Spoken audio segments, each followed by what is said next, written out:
नमस्कार, यो हो न्युज 24 टेलिभिजन। बेलुका 8 बजेको न्युज बुलेटिनमा स्वागत छ। नेपालमा बडो विचित्र हुन्छ, अजीब छ। हाम्रा नेताहरूको चरित्र दुर्लभ नै छ। प्रधान न्यायाधीश चोलेन्द्र शमशेर जबराले आचरण विपरीत काम गरे भनेर प्रतिनिधि सभामा महाभियोग दर्ता गरियो। महाभियोग सिफारिस समिति बन्यो, तर 175 दिनसम्म कुनै छलफल भएन। समितिको बैठक नै बसेन। संसद कानुन बनाउने थलो हो। कानुनको सर्वमान्य सिद्धान्तले नै न्याय ढिलो हुनु हुँदैन भन्छ। महाभियोगको सन्दर्भमा संसदको भूमिकालाई न्यायिक जस्तै मान्न सकिन्छ। प्रधान न्यायाधीशको रूपमा चोलेन्द्रले गरेको अनेकन विवादास्पद काम र फैसला उदाङ्गो भइसकेका छन्। उनी सजायको भागीदार बन्नुपर्छ कि पर्दैन भन्नेमा समस्या छैन र होइन पनि, तर उनी विरुद्ध महाभियोग लगाउने र त्यसलाई प्रक्रियामै नलाने शैलीले भविष्यमा न्यायपालिकाप्रति कार्यकारी अंकुश सदैव रहने त होइन भन्ने प्रश्न उठेको छ। यस्तो अवस्थामा भएमा साख गिर्दै गएको न्यायपालिकाको गजुरलाई उच्च बनाउनै सकिँदैन अनि प्रतिनिधि सभाको निर्वाचन घोषणा भइसकेको छ। अब उसको आयु लामो छैन। छलफल गरेको जस्तो देखाउने र निर्णयमा नपुग्ने अवस्था आएमा महाअभियोग लगाउनेको जित त होला नै। जबराको हकमा पनि महाअभियोगको कालो टीका पोतिनुपर्ने अवस्था नआउला नै। तर सिङ्गो न्यायपालिका भने कार्यकारीको भय र त्रासको छायामा सदैव बाँच्नुपर्ने अवस्था अनन्तकालसम्म रहिरहनेछ। यसतर्फ संसदको ध्यान जान जरुरी छ। अब न्युज बुलेटिनका हेडलाइन्स। प्रतिनिधि सभाले प्रधान न्यायाधीश जबरा विरुद्धको महाभियोग सिफारिस समितिमा पठायो। कार्यकाल सकिनै लाग्दा महाभियोग अघि बढाएकोमा सरकारको नियतमाथि शंका। 2/3 छैन भन्ने थाहा हुँदा हुँदै हचुवाका भरमा जबरामाथि महाभियोग किन र केका लागि लगाइएको थियो। प्रतिनिधि सभा र प्रदेशसभा चुनावका लागि निर्वाचन आयोगमा दल दर्ता सुरु। आज पहिलो दिन जनमत पार्टी सहित 5 वटा दल दर्ता।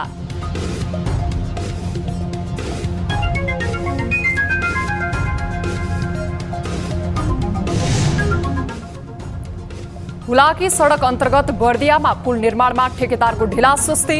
रूपन्देहीमा विकास निर्माणसँगै सम्बन्धित सरकारी निकायहरूबीच समन्वयको अभाव। सार्वजनिक कार्यक्रममै आरोप प्रत्यारोप। 8 वर्ष भइगयो, 8 वर्ष लागिसक्यो, अहिलेसम्म चाहिँ यो क्लियर भएको छैन। सप्तकोशी तथा सहायक नदीहरूको जलसतह सतर्कता अपनाउनु पर्ने तहको आसपासमा तटीय क्षेत्रका बासिन्दालाई सचेत रहन मौसम पूर्वानुमान महाशाखाको आग्रह।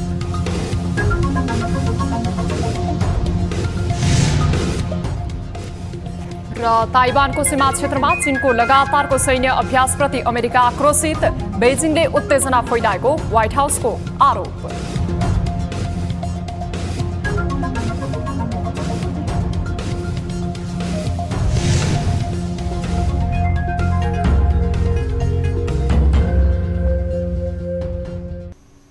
हामी निरन्तर न्युजमा छौं। लगभग 6 महिनादेखि अलपत्र प्रधान न्यायाधीश चोलेन्द्र शमशेर जबरा विरुद्धको महाभियोग प्रस्ताव प्रक्रियामा प्रवेश गरेको छ। प्रतिनिधि सभाले प्रधान न्यायाधीश जबरा विरुद्ध दर्ता भएको महाभियोग प्रस्ताव सिफारिस समितिमा पठाएको छ। प्रतिनिधि सभाको कार्यकाल सकिनै लाग्दा महाभियोग अघि बढाएकोमा सरकारको नियतमाथि शंका उब्जिएको छ। एक रिपोर्ट। प्रतिनिधि सभाको बैठकमा आइतबार सभामुख अग्निप्रसाद सापकोटाले महाभियोग सिफारिस समितिमा पठाउने प्रस्ताव निर्णयार्थ प्रस्तुत गर्दा बहुमत सदस्यले स्वीकृत गरेसँगै महाभियोग सिफारिस समितिमा पुगेको छ। प्रस्तावमाथि छलफलका क्रममा प्रमुख प्रतिपक्ष एमालेका सांसदहरूले लामो समयपछि छलफलमा ल्याइएको भन्दै विरोध गरेका थिए। यति गम्भीर विषय 5 महिनासम्म छलफल गरी किनारा लगाउनु पर्ने अवस्थामा त्यति लामो समय के हेरेर बस्यो? किन छलफल गराइएन? छलफल गराउन किन र कसले रोक्यो? यो सत्तापक्षलाई हामीसँग 2/3 छैन भन्ने थाहा हुँदा हुँदै हचुवाका भरमा जबरामाथि महाभियोग किन र केका लागि लगाइएको थियो र किन हालसम्म किनारा लगाइएन? यो छलफल पनि छिनोफाने हुने ढङ्गले होइन कि छानबिन हुने ढङ्गले होइन कि हामी सुन्दैछौँ प्रधान न्यायाधीशको मङ्सिर 14 गते आफ्नो कार्यकाल सकिँदैछ। निर्वाचनको मिति घोषणा भइसकेको छ र यो आलटाल गर्ने र समितिमा पठाउने र 3 महिनाभित्र यो विचाराधीन रहेकै अवस्थामा उहाँको कार्यकाल सक्ने भन्ने षड्यन्त्रका साथ यो छलफलमा आएको भन्ने अनुभूति गर्न सकिन्छ। एमाले सांसदहरूले सरकार र सत्ता गठबन्धनको नियतमाथि प्रश्न उठाइरहँदा सत्ता आसीन दलका सांसदहरूले त्यसको बचाउ गरेका थिए। उनीहरूले महाअभियोगको औचित्य पुष्टि गर्ने प्रयास गरेका थिए। लामो समयसम्म नेपाल बार एसोसिएसन नागरिक समाज आन्दोलनमा उत्रिएका थिए। यसको सहज निकास स्वयं निलम्बित प्रधान न्यायाधीशले दिनुपर्ने थियो। उहाँले बाटो र मार्ग प्रशस्त गर्नु भएन सभामुख महोदय। त्यसको सहज निकासको लागि यो महाअभियोगको प्रस्ताव हामीले दर्ता गरेका हौँ। प्रतिपक्षले सहयोग नगरी पारित हुँदैन।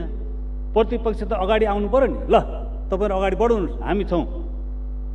तर आज प्रतिपक्ष जिब्रो चपाएर कुरा गरिरहेको छ। यहाँ सोझै बोल्न गाह्रो छ। प्रतिपक्ष जोगाउन चाहिरहेको छ। त्यस्तै कांग्रेस सचेतक मीन बहादुर विश्वकर्माले एमालेका कारण महाअभियोग प्रस्ताव ढिलाइ भएको भन्दै प्रश्न तिर्साएका थिए। उता एमाले संसदीय दलका उपनेता सुभाष चन्द्र नेम्बाङले भने महाअभियोग अघि बढाउन सुरुदेखि नै एमाले सहयोगी बनेको तर्क गरेका छन्। हामी प्रष्ट छौँ। हामी अवरोध गरेको बेलामा पार्लियामेन्टमा नारा लगाइराखेको बेलामा हामीले महाभियोग समितिमा नाम दियौँ, जबकि हामीले अरू समितिमा नाम दिएका थिएनौँ। हामीलाई थियो आधार, त्यति हुँदा पनि सहयोग गर्यौँ। प्रतिनिधि सभाको 2078 फागुन 22 को बैठकमा 11 सदस्यीय महाभियोग सिफारिस समिति गठन गरिएको थियो। तर 6 महिनासम्म त्यो समितिको एउटा बैठक पनि बसेन। छानबिन समितिका सदस्य समेत रहेका कांग्रेस सचेतक मीन बहादुर विश्वकर्मा भने अब चाँडै महाभियोग टुङ्ग्याउने सहमति बनेको बताउँछन्। यो संविधानले 3 महिनाभित्र सिफारिस समितिले 3 महिनाभित्र र विशेष परिस्थितिमा समय अभाव भएमा सभामुखले 1 महिनासम्म थप्ने प्रावधान छ, कानुनी प्रावधान छ संविधानत। तर अब यसमा चाहिँ के भने समय अभावका कारणले सिफारिस समितिले यसलाई 3 महिना किन पर्खनु पर्यो र? 6 महिना त हामीले पहिल्यै पर्खिसक्यौँ। त्यसैले 3 महिना पनि होइन, अझ त्योभन्दा कम समयमा नै व्यावहारिक ढङ्गबाट सिफारिस गर्न सक्नुपर्छ भन्ने मलाई लाग्छ। प्रतिनिधि सभा नियमावली अनुसार सिफारिस समितिलाई महाभियोग प्रस्तावमा छानबिनका लागि बढीमा 3 महिनाको समय हुन्छ। यसबीचमा अभियोग लागेका व्यक्तिसँग आरोपबारे स्पष्टीकरण लिने र अन्य अनुसन्धान गरेर प्रतिवेदन तयार पार्ने काम हुनेछ। प्रतिवेदन सदनमा पेश भइसकेपछि छलफल भएर संशोधन भए बहुमतले स्वीकृत गरेर पुनः समितिमै पठाई थप छानबिनका लागि 7 दिनको समय दिइन्छ। समितिबाट संशोधित प्रतिवेदन पेश भएपछि सदनमा निर्णय प्रक्रिया अघि बढ्छ। प्रतिवेदन 2/3 पारित भए महाभियोग लागेका जबरा पदमुक्त हुनेछन्। तर यी सबै गर्न सत्तापक्षसँग आवश्यक 2/3 संख्या छैन। महाभियोग प्रस्ताव पारित गर्ने बल एमालेको कोर्टमा छ। अब महाभियोगको छिनोफानो एमालेको भूमिकामा निर्भर रहनेछ। न्यूज 24 टेलिभिजनका लागि क्यामेरामा कान्छा डङ्गोलका साथ टिभी जर्नलिस्ट प्रकाश बमको रिपोर्ट। प्रतिनिधि सभा र प्रदेश सभा सदस्यका लागि हुने चुनावका लागि आजदेखि राजनीतिक दल दर्ता सुरु भएको छ। निर्वाचन आयोगको सूचना अनुसार आइतबारदेखि दल दर्ता सुरु भएको हो। सरकारले मङ्सिर 4 गते चुनावको मिति घोषणा गरेपछि निर्वाचन आयोगले निर्वाचन तयारी तथा व्यवस्थापन अन्तर्गत दल दर्ता आह्वान गरेको हो। आइतबार पहिलो दिन 5 वटा दलले आयोगमा दल दर्ता गराएका छन्। सीके रावत नेतृत्वको जनमत पार्टी दल दर्ता गराउने पहिलो पार्टी बनेको छ। त्यसैगरी समावेशी हाम्रो नेपाली पुनर्जागरण र मौलिक जरोकिलो पार्टीले पनि निर्वाचन प्रायोजनका लागि दल दर्ता गराएका छन्। दल दर्ता गर्दा निवेदनसँगै राजनीतिक दलले आफ्नो विवरण र दलको केन्द्रीय कार्यकारिणी समितिको विवरण पनि पेश गर्नुपर्नेछ। त्यस्तै प्रदेश र जिल्ला समितिका पदाधिकारी तथा सदस्यको संख्या, वार्षिक लेखा परीक्षण प्रतिवेदन, पेश गरेको मिति र दलको केन्द्रीय स्तर र प्रदेश स्तरको कार्यकारिणी समितिको पछिल्लो चुनाव भएको मिति समेत उल्लेख गर्नुपर्नेछ। दलले निवेदन दिँदा प्रतिनिधि सभा सदस्यको छुट्टै र प्रदेश सभा सदस्यको हकमा प्रदेशगत रूपमा 7 वटा प्रदेशका लागि छुट्टा छुट्टै निवेदन पेश गर्नुपर्नेछ। निर्वाचन आयोगले यसअघि मतदाता नामावलीका लागि अनलाइन मार्फत आवेदन दिएकालाई हिजोसम्म औँठा छाप र फोटो लिने व्यवस्था गरेको थियो। मतदाता नामावली सङ्कलनको काम शुक्रबारदेखि नै स्थगित भएको छ। प्रधानमन्त्री तथा नेपाली कांग्रेसका सभापति शेरबहादुर देउवाले लोकतान्त्रिक समाजवादी पार्टी लोसपालाई सत्ता गठबन्धनमा सामेल हुन प्रस्ताव राखेका छन्। प्रधानमन्त्री देउवालाई भेट्न आइतबार बालुवाटार पुगेका लोसपाका नेताहरूलाई प्रस्ताव राखिएको हो। गठबन्धन र चुनावका विषयमा प्रधानमन्त्री शेरबहादुर देउवासँग भेटवार्ता भएको छ। गठबन्धनमा सहभागी हुन प्रधानमन्त्रीले प्रस्ताव गरेका छन्। लोसपाले तराईका नागरिकको नागरिकताको समस्या समाधान गर्नुपर्ने, विभिन्न आन्दोलनका क्रममा छुट्टा मुद्दा लागेका कार्यकर्तालाई रिहा गर्नुपर्ने लगायतका माग राख्दै आएको छ। ती मागमध्ये नागरिकता विधेयक संसदबाट पारित भइसकेको छ। सत्तारूढ गठबन्धनमा अहिले कांग्रेस, नेकपा माओवादी केन्द्र, नेकपा एकीकृत समाजवादी, जनता समाजवादी पार्टी र राष्ट्रिय जनमोर्चा छन्। जसपाबाट फुटेर बनेको लोसपा भर्खरै पुनर्गठन भएको बाबुराम भट्टराई र महेन्द्र राई यादव नेतृत्वको नेपाल समाजवादी पार्टीलाई पनि गठबन्धनमा सामेल गराउने सत्तापक्षको प्रयास देखिन्छ। स्थानीय तह निर्वाचनमा 5 दलीय गठबन्धन तालमेलसहित नेकपा एमाले राप्रपाको गठबन्धनसँग प्रतिस्पर्धामा उत्रिएको थियो। आउँदो मङ्सिर 4 गतेका लागि घोषणा भएको प्रतिनिधि सभा र प्रदेशसभा निर्वाचनमा पनि तालमेल गरेर चुनाव लड्ने गठबन्धनले निर्णय गरिसकेको छ।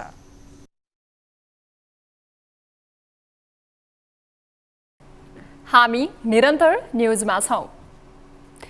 नेकपा एमालेका महासचिव शंकर पोखरेलले पुष्पकमल दाहाल प्रचण्ड र माधव कुमार नेपाललाई ल्याएर तत्काल वाम एकता गर्ने सम्भावना नरहेको बताएका छन्।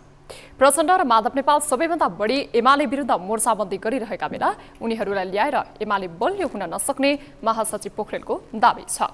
एमाले जिल्ला कमिटी रूपन्देहीद्वारा आइतबार भैरहमा आयोजित जिल्ला स्तरीय प्रशिक्षण कार्यक्रममा पोखरेलले विगतमा एमाले फुटाएर बनेको पार्टी सफल नभएको र यसपटक पनि नहुने जिकिर गरेका छन्। विचारमा, गन्तव्यमा, लक्ष्यमा दुविधा भएको पार्टी अगाडि बढ्न सक्छ। त्यो पनि शेरबहादुर देउवाको सहारामा हिँड्नुपर्ने बाध्यताको पार्टी अगाडि बढ्न सक्छ? सक्दैन। अब हुने निर्वाचनमा एमालेको मुख्य प्रतिस्पर्धा कांग्रेससँग रहने पोखरेलले दाबी गरेका छन्।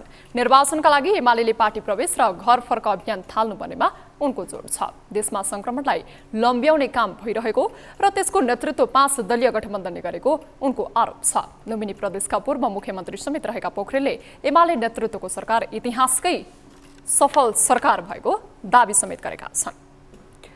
प्रतिनिधि सभाको बैठकमा सांसदहरूले समावेशी सहभागितादेखि पछिल्ला दिनहरूमा जनताले खेप्नु परिरहेको हैरानीका विषय उठाएका छन्। वर्तमान सरकारले विकास र महँगी नियन्त्रणमा खासै प्रगति गर्न नसकेको भन्दै सांसदहरूले खबरदारी समेत जनाएका छन्। सरकार जनताको सहजताका मुद्दामा प्रभावकारी ढङ्गले अग्रसर हुनुपर्ने सांसदहरूको माग छ। एक रिपोर्ट। प्रतिनिधि सभाको आइतबार बसेको बैठकको शून्य समयमा नेकपा एमालेकी सांसद बिन्दा पाण्डेले नेतृत्वमा महिला सहभागिताको विषय उठान गरिन्। आगामी मङ्सिर 4 गतेको निर्वाचनमा गठबन्धनका नाममा सरकार र संसदमा महिला समावेशी सहभागितालाई कटौती गर्ने परिस्थिति रहेको र यो संवैधानिक प्रावधान विपरीत हुने उनको भनाइ छ। मङ्सिर 4 गतेको लागि निर्वाचनको घोषणा भइसकेको अवस्थामा सरकार फेरि पनि संवैधानिक प्रावधान मिचेर जाने सोचमा छ भने त्यो कदापि स्वीकार्य नहुने जानकारी गराउँदै उक्त प्रस्तावहरूमाथि यथाशीघ्र छलफल गराउन सभामुख महोदयबाट पहल होस् भन्ने माग गर्दछु। सांसद विमला विश्वकर्माले रेलमार्ग निर्माणको कार्यका विषयमा प्रश्न गरिन्। रेलमार्गका क्षेत्रमा यस सरकारले कुनै काम नगरेको उनको आरोप छ। यसैगरी सांसद विष्णु शर्माले सरकारले जनताले पाउने सर्वसुलभ स्वास्थ्य सेवामा ध्यान नदिएको आरोप लगाइन्। रेलमार्गभित्र पर्ने जमिनको मुआवजा वितरणको काम अघि बढाइएको छैन। थोरै जमिन रेलमार्गमा परे पनि 2 बिघा 3 बिघा जमिनका धनी पूर्जा रोका गरिएका छन्, जसका कारण किसानहरू ठुलो मारमा परेका छन्। आफ्नो जमिन आफैले बिक्री गर्न, ऋण लगायतका कारोबारमा उपभोग गर्न पाइरहेका छैनन्। यो गठबन्धनको सरकारले रेलमार्ग निर्माण कार्य अघि बढाउँछ कि बढाउँदैन? प्रत्येक नागरिकलाई राज्यबाट आधारभूत स्वास्थ्य सेवा निशुल्क प्राप्त गर्ने हक हुनेछ भनेर आकस्मिक स्वास्थ्य सेवा वञ्चित गरिने छैन भनेर संविधानमा धारा 35 मा उल्लेख गरिएको छ, तर नागरिकले स्वास्थ्य सेवा सुलभ हुन सकेको छैन। नेकपा माओवादी केन्द्रका सांसद शक्तिबहादुर बस्नेतले मध्य पहाडी लोकमार्ग अन्तर्गतको कर्णाली र सुदूरपश्चिम खण्डमा अप्टिकल फाइबर बिछ्याउनको लागि नेपाल टेलिकमले ठेक्का प्रक्रिया बढाएको वर्षौं भए पनि अझै काम सुरु हुन नसक्नुको कारणबारे सरकारले जवाफ दिनुपर्ने बताए। मध्य पहाडी लोकमार्ग अन्तर्गतको कर्णाली र सुदूरपश्चिम खण्डमा अप्टिकल फाइबर बिछाउनको लागि नेपाल टेलिकमले ठेक्का प्रक्रिया अगाडि बढाएको वर्षौं भइसक्यो, तर अझै काम सुरु हुन नसक्नुको कारण के हो? सभामुख महोदय मार्फत म सरकारसँग प्रश्न गर्न चाहन्छु। वर्तमान सरकार बजारको मूल्य वृद्धि नियन्त्रणमा नलागेको सांसद शान्ता चौधरीको आरोप छ। महँगीले गरिबको घरमा चुलो नबल्ने अवस्था आउन सक्छ। महँगीको नाममा भोकमरी आउन सक्छ। यसले समाजको अमन चयन बिथोल्ने खतरा हुन सक्छ। सरकारको काम महँगीको साक्षी बस्ने होइन, त्यसलाई नियन्त्रण गर्ने हो। नेपाली काङ्ग्रेस लगायत गठबन्धनको खुल्ला बजार अर्थनीति यसको प्रमुख कारण हो। संसदको आइतबारको बैठकमा प्रधान न्यायाधीश विरुद्धको महाभियोगमाथि छलफल समेत भएको थियो। आइतबारको बैठकमा बोल्ने अधिकांश सांसदहरूले सरकारले जनपक्षीय क्षेत्रमा उपलब्धिमूलक काम गर्न नसकेको आरोप लगाएका थिए। न्युजहरू अझै बाँकी नै छन्, अहिलेलाई ब्रेक।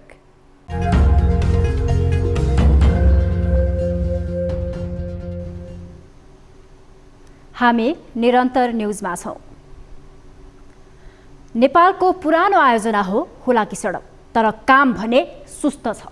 बर्दिया सदरमुकाम गुलरियादेखि 2 किलोमिटर दक्षिणमा पर्ने हुलाकी सडकमा 7 वर्ष पुग्दा पनि पुल निर्माण सकिएको छैन। एक रिपोर्ट। बर्दियाबाट भारततर्फ र भारतबाट नेपाल आउनका लागि 40 मिटर लामो पुल निर्माण गर्न हुलाकी सडक आयोजना बाँकीले 2073 असार 5 मा बीटी शिवराम जेवी दोलखासँग ठेक्का सम्झौता गरेको थियो। 7 वर्षसम्म काम सकिएन। यसबीचमा ठेकेदारलाई कार्यवाही होइन सुविधा दिएको छ।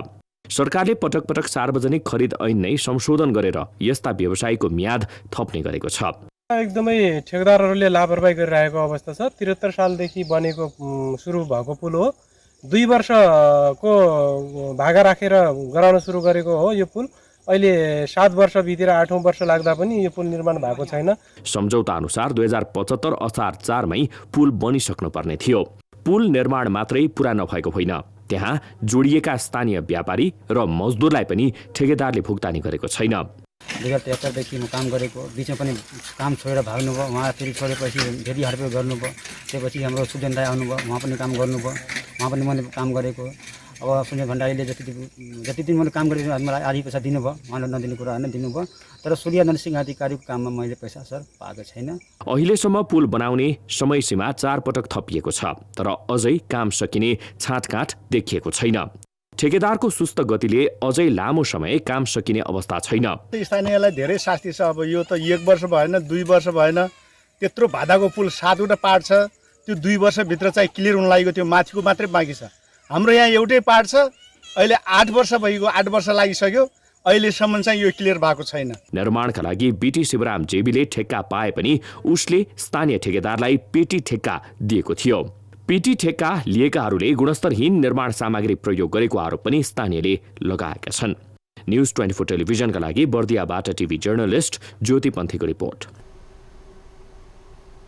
विकाससँग सम्बन्धित सरकारी निकायबीच तालमेल हुने गरेको छैन। कतिपय ठाउँमा भएको ढिला सुस्तीबारे एक सरकारी कार्यालयले अर्कोलाई दोष थोपर्दै आएका छन्। यसै मेसोमा बुटवल उपमहानगरपालिकाले विकास निर्माणका काममा ढिला सुस्ती भएपछि सरकारी निकायलाई एकै थलोमा राखेर छलफल गरेको छ। त्यो छलफलमा पनि धेरैले एक अर्कालाई दोष थोपरेका छन्। एक रिपोर्ट। निर्वाचित भएको केही समयपछि बुटवल उपमहानगरका प्रमुख खेलराज पाण्डे र उपप्रमुख सावित्री देवी अर्यालले भत्किएको सडकको अनुगमन गरेका थिए। जनप्रतिनिधिको अग्रसरतापछि निर्माणको कामले केही गति लिएको जस्तो आभास मिलेको थियो, तर त्यो काम लामो समय देखिएन। वर्षातसँगै सडकमा थप शास्ति थपियो अनि उपमहानगरपालिकाले सडक, खानेपानी, विद्युत लगायतका विकास निर्माण सम्बन्धी कार्यालयहरूमा डेलिगेसन नै गरेको थियो। त्यसपछि उपमहानगरले सरकारी निकायहरूबीच छलफल गरेको हो। छलफलमा सरकारी कार्यालयहरूले एक अर्कामा दोषारोपण गरेका छन्। त्यस क्रममा सडक कार्यालयले विद्युत प्राधिकरणले पोल नसारेको गुनासो गर्यो। 5 करोड समथिङ अलग बजेट व्यवस्थापन भएको छ विद्युतको लागि र विद्युतले नै सम्पूर्ण जिम्मेवारी लिने गरी ठेक्का भएको छ। यता विद्युत प्राधिकरण बुटवल वितरण केन्द्रले बुटवल बेलिया व्यापार मार्ग विस्तार आयोजनामा नाला नबनेका कारण पोल गाड्न समस्या भएको बतायो। यो काम गर्नको लागि भनेर अहिलेसम्म सम्पर्क गर्न आउनु भएको छैन। उहाँहरू आउनुभयो भने हामीले साइट हेरेर के सामान चाहिन्छ त्यो चाहिँ हामी उपलब्ध गराउने नै हो। त्यो पहिला पनि कुरा भइसकेको हो, सहमति त्यो चाहिँ हामी उपलब्ध गराउँछौँ। काम चाहिँ उहाँहरूकै ठेकेदारले गर्ने हो, सामान चाहिँ हामीले दिने हो भन्ने कुरो सहमति भएको हो। यस्तै बुटवल बेलिया व्यापार मार्ग विस्तार आयोजनाका प्रमुख दीपक कुमार झाले भने विद्युत प्राधिकरणले पोल नहटाएकै कारण नाली निर्माण हुन नसकेको आरोप लगाए। पोल सकभर चाँडोभन्दा चाँडो सारिदिनु पर्यो त्यो पोल नसारे कारणले गर्दा चाहिँ न नालाको काम कम्प्लिट हुन सकेको छ न सर्भिस लेनको काम कम्प्लिट हुन सकेको छ। नाला बनाउँदै गयो, बिचमा ट्रान्सफर्मर पोल आइदिन्छ, नाला कन्टिन्यू हुँदैन, अर्कोपट्टिबाट नाला हुन्छ, दुईटालाई जोइन गर्न सकिँदैन। छलफलबाट सरकारी कार्यालयहरूबीच समन्वय अभाव प्रष्टै झल्किएको थियो। सरकारी निकाय बीचको समन्वय नहुँदा विकासको काममा समस्या भएको अनुभव बुटवल उपमहानगर प्रमुख खेलराज पाण्डेले सुनाए। 6 लेन सडकको बारेमा जुन योजना पूरा भएको छैन, विभिन्न कुराहरू अवरोध छन् भन्ने कुरा कार्यालय प्रमुखको कुरा छ। होला तपाईँका समस्याहरू छन्, निर्माण व्यवसायका समस्या होलान्, तर खाल्टाखुल्टी पुर्नलाई पनि के एउटा यो मानवीय दृष्टिकोणले पनि त पुर्न सकिन्छ। तपाईँले गर्नुहुन्न भने हामीलाई अधिकार दिनुहोस्, हामी गर्छौँ। के तपाईँले यो पुरा गर्नुहोस्। अब यो जात्रा देखाउने काम नगरौँ। अब यो काम पुरा नगर्ने भने म अनसन बस्नु बाहेक अरू विकल्प हुँदैन। केन्द्रीकृत शासन व्यवस्था हुँदा पनि सरकारी निकायहरूबीच तालमेल नभएको तितो यथार्थ छिपेको छैन। अब 3 तहको सरकार भएको अवस्थामा विकास सम्बन्धी कार्यालयहरूबीचको समन्वय र सहकार्य भने चुनौतीको विषय बनेको छ। न्युज 24 टेलिभिजनका लागि रूपन्देहीबाट टिभी जर्नलिस्ट विमल पुरीको रिपोर्ट। सप्तकोशी र यसका सहायक नदीहरूको जल सतह सतर्कता तह आसपास हुने पूर्वानुमान रहेकाले तटीय क्षेत्रमा सजग हुन जल तथा मौसम विज्ञान विभागले आग्रह गरेको छ। देशभरको बाढीको अवस्थाबारे जानकारी दिन विभागले जारी गरेको बुलेटिनमा आज र भोलि सप्तकोशी तथा यसका सहायक नदीहरूको जल सतह सतर्कता तह आसपास हुने उल्लेख छ। आज र भोलि सप्तकोशी र यसका सहायक नदीहरूको जल सतह सामान्य घटबड हुने तर सतर्कता तह आसपास नै हुने पूर्वानुमान रहेकाले तटीय क्षेत्रमा सतर्कता अपनाउन आग्रह गरिएको छ। यही साउन 17 गते सप्तकोशीको भङ्गालो बस्तीमा पस्दा उदयपुरको बेलका नगरपालिका र सुनसरीको बराहा क्षेत्र नगरपालिकाका करिब 20,000 नागरिक प्रभावित भएका थिए। आज सोलुखुम्बु, रामेछाप, दोलखा, सिन्धुपाल्चोक, नुवाकोट, रसुवा, धादिङ, कञ्चनपुर र यी जिल्ला आसपासका भइबग्ने नदीहरूमा बाढीको मध्यम जोखिमको अवस्था रहने पूर्वानुमान छ। आगामी 3 दिनसम्म भने प्रमुख नदीहरू नारायणी, कर्णाली, महाकाली, कन्काई, कमला, बागमती, पश्चिम राप्ती, बबई र यसका सहायक नदीहरूको जल सतह बढ्ने पूर्वानुमान छ। यद्यपि यी नदीहरूको जल सतह भने सतर्कता तहभन्दा तलै रहने विभागले जनाएको छ। हामी निरन्तर न्युजमा छौं। तराईका सहरहरूमा साप्ताहिक हाट बजार लाग्नु सामान्य हो। अझ बुटवलमा त साताको 2 दिन ठूलो हाट बजार लाग्छ। यसबाहेक पनि सडक छेउछाउमा अन्य दिनहरूमा पनि व्यापार व्यवसाय गरेको घुइँचो भइ नै रहन्छ। बुटवलमा लाग्ने हाट बजारको अगाडि उपमहानगरपालिकाको कार्यालय छ। लुम्बिनी प्रदेशका मुख्यमन्त्री र प्रदेश प्रमुख लगायतको कार्यालय पनि हाट बजार हुँदै पुग्छ। सुरक्षाको दृष्टिकोणले संवेदनशील रहेको र व्यवस्थित हुनुपर्ने बुटवल उपमहानगर यिनै हाट बजार र सडकमा छेउमा राखिएका साना व्यवसायका कारण अस्तव्यस्त बन्न पुगेको छ। एक रिपोर्ट। यो दृश्य हो बुटवलको मुख्य बजार अमरपथ र त्यसको आडैमा रहेको हाट बजारको। यहाँ 2 लेनको सडक छ। सडकमा अव्यवस्थित रूपमा सवारी पार्किङ गरिएको छ। अव्यवस्थित रूपमा चल्ने यी रिक्सा पनि सडकमा बारम्बार गुडिरहन्छन्। पैदल यात्रु हिँड्ने फुटपाथ पनि पुरै व्यापारीको कब्जामा छ।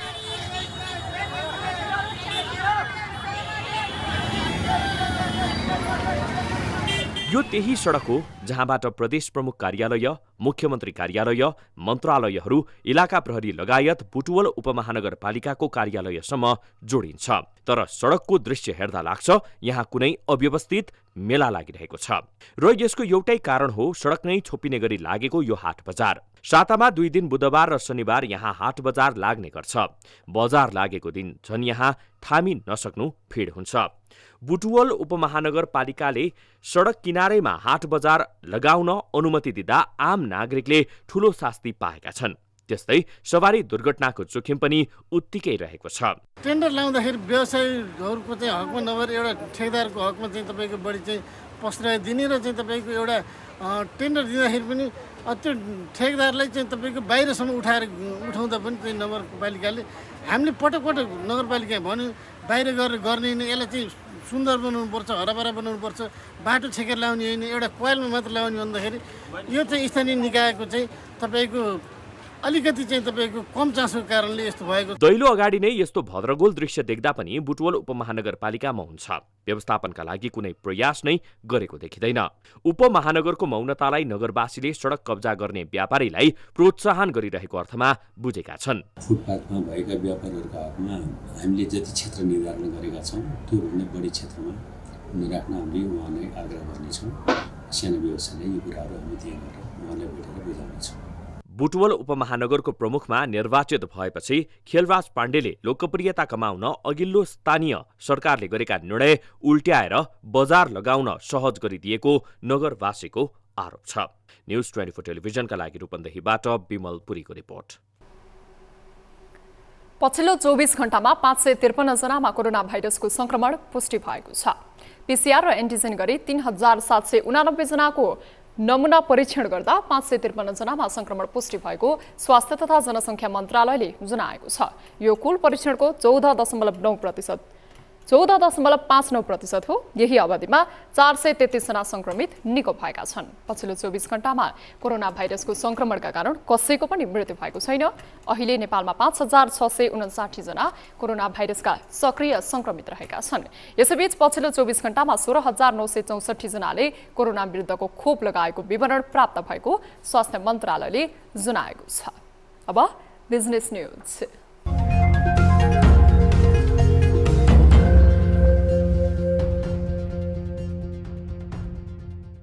साताको पहिलो कारोबार दिन आइतबार नेप्से परिसूचक 10 अङ्कले बढेको छ। नेप्से परिसूचक 10.27 अङ्कले बढेर 2123.83 बिन्दुमा पुगेको हो। कारोबारमा आएका 219 कम्पनीका 61,06,521 किता सेयर 2,67,33,38,232 रुपियाँमा कारोबार भएका हुन्। लाइफ इन्सुरेन्स उपसमूह बाहेक 12वटा उपसमूहको सूचक सकारात्मक देखिएका छन्। जीवन बीमा उपसमूहको सेयर मूल्य 0.5%ले घटेको छ। होटल उपसमूहको सूचक सबैभन्दा धेरै 2.61%ले बढेको छ। मनोकामना स्मार्ट लघुवित्तको सेयर मूल्य सकारात्मक सर्किट लेभलमा कारोबार भएको छ।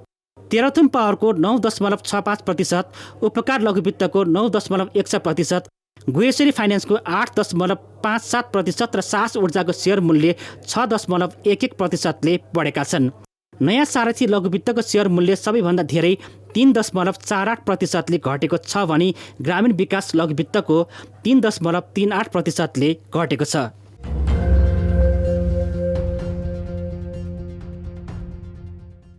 मङ्गलम इन्डस्ट्रिजले अत्याधुनिक उपकरण एवं उत्पादन प्रक्रियाको जानकारी प्रदान गर्न डिलरलाई फ्याक्ट्रीको अवलोकन गराएका छन्।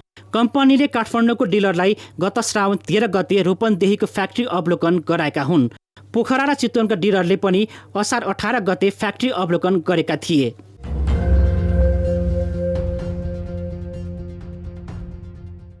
नोकियाले फिनल्यान्ड दूतावाससँगको सहकार्यमा नोकिया नेपाल इनोभेसन डे 2022 को आयोजना गरेको छ। नेपाललाई 5G युगको लागि तयार पार्न एवं डिजिटल क्रान्तिमा लैजान नोकियाले कार्यक्रमको आयोजना गरेको हो। उच्च गुणस्तरीय सेवा, किफायती मोबाइल र फिक्स्ड ब्रोडब्यान्ड सेवा सहित समाजको सेवा विहीन एवं असीम वर्गलाई सशक्तिकरण गराउने उद्देश्य नोकियाको कार्यक्रमले लिएको छ।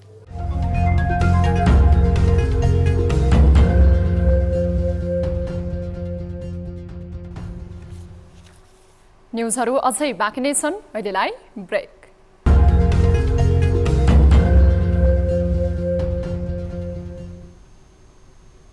हामी निरन्तर न्युजमा छौँ। अब स्पोर्ट्स न्युज।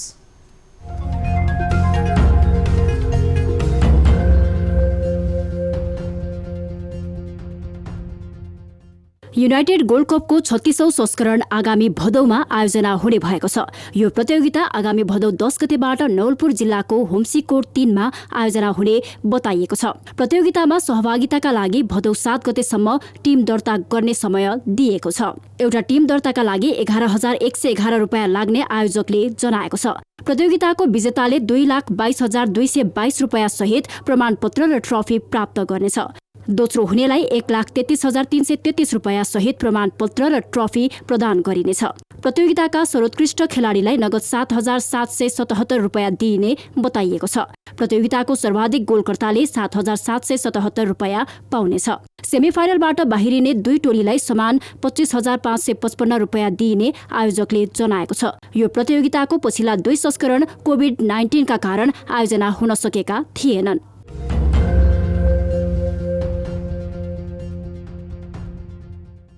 युरोपेली च्याम्पियन्स लिगको नयाँ सिजन अब चाँडै नै सुरु हुँदैछ। यस लिगमा 32 टिम छन् र 3 को समूह विभाजन पनि चाँडै हुँदैछ। म्यान्चेस्टर युनाइटेड, आर्सेनल र रोमा यसपटक पनि च्याम्पियन्स लिगमा सहभागी भने हुने छैनन्। उनीहरूको उपस्थिति नरहे पनि यस प्रतियोगितालाई रोमाञ्चक रूपमा नै लिइन्छ। त्यसैले पनि यसपटकको युरोपेली च्याम्पियन्स लिगको उपाधि कसले जित्ला भन्ने आंकलन सुरु हुन थालिसकेका छन्। उपाधिको कुरा गर्दा Manchester city, Liverpool, real Madrid, Barcelona, Bayern Munich र पेरिस सेन्ट जर्मेन PSG कै नाम अघि आउँछ। नकआउट चरणमा यिनै क्लबहरूको दबदबा रहन्छ भन्ने अनुमान गर्न गाह्रो छैन। गत सिजन जस्तै PSG र सिटी यो प्रतियोगिता जित्न अन्य टिमको तुलनामा बढी आतुर रहेको देखिन्छ। तर यसका लागि उनीहरूले रियलले तेर्स्याउने बलियो चुनौतीलाई पार नगरेर सुख हुने छैन। सन् 2010 मा जौ मौरिन्होको इन्टर मिलानले उपाधि जिते यता अहिलेसम्म खाली 5 टिमले मात्र ट्रफी चुमेका छन्। रियलले 5 पल्ट जितेको छ। बार्सिलोना, चेल्सी र बायर्नले 2 पटक उपाधि जितेका छन् र लिभरपुलले 1 पटक जितेको छ। अन्य टिमले सिजनको सुरुमा जति हल्ला गरे पनि निर्णायक मोडमा चुक्ने गरेका छन्।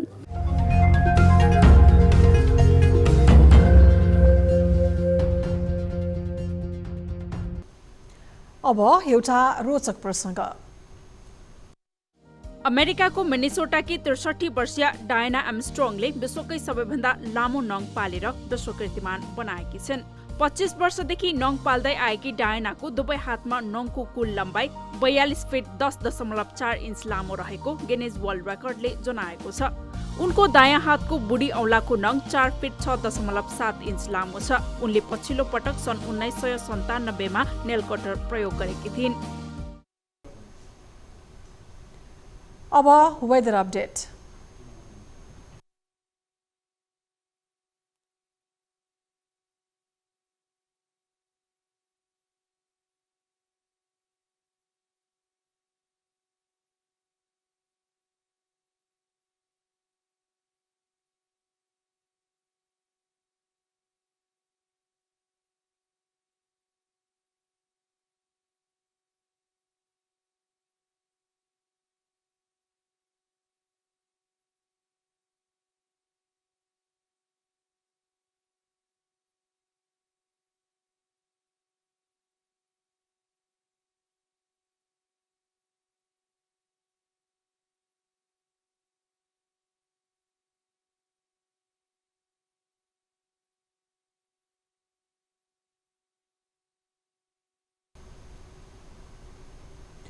अब न्यूज बुलेटिनको अन्त्यमा पुनः हेडलाइन्स। प्रतिनिधि सभाले प्रधान न्यायाधीश जबरा विरुद्धको महाभियोग सिफारिस समितिमा पठायो। कार्यकाल सकिने लाग्दा महाभियोग अघि बढाएकोमा सरकारको नियतमाथि शंका। छैन भन्ने थाहा हुँदा हुँदै हचुवाका भरमा जबरामाथि महाभियोग किन र केका लागि लगाइएको थियो। प्रतिनिधि सभा र प्रदेश सभा चुनावका लागि निर्वाचन आयोगमा दल दर्ता सुरु। आज पहिलो दिन जनमत पार्टी सहित 5 वटा दल दर्ता।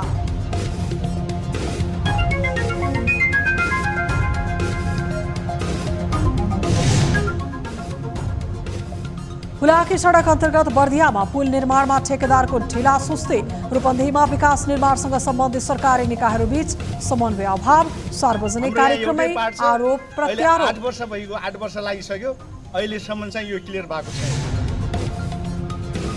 सप्तकोशी तथा सहायक नदीहरूको जलसतह सतर्कता अपनाउनु पर्ने तहको आसपासमा तटीय क्षेत्रका बासिन्दालाई सचेत रहन मौसम पूर्वानुमान महाशाखाको आग्रह।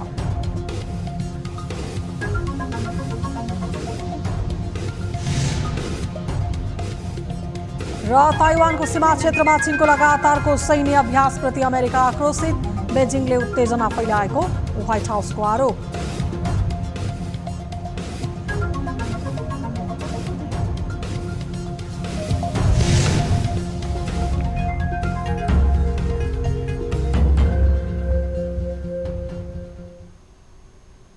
बेलुका 8 बजेको न्युज बुलेटिन अहिलेलाई यति नै। ताली र गालीका लागि हामीले सोधेको प्रश्नको अन्तिम नतिजा यसपछि प्रसारण हुने कार्यक्रम सीधा कुरा जनतासँगमा हेर्न सक्नुहुनेछ। थप न्युजका लागि हाम्रो वेबसाइट www.news24nepal.com हेर्नुहोला। साथै हामीलाई फेसबुक, ट्विटर र युट्युबमा पनि फलो गर्न सक्नुहुनेछ। यस्तै मोबाइल फाइबर इमेलबाट 24 हेल्प डेस्कमा समस्या र गुनासो गर्न सक्नुहुनेछ। अहिलेलाई बिदा दिनुहोस्। हामी निरन्तर न्युजमा छौँ। नमस्ते।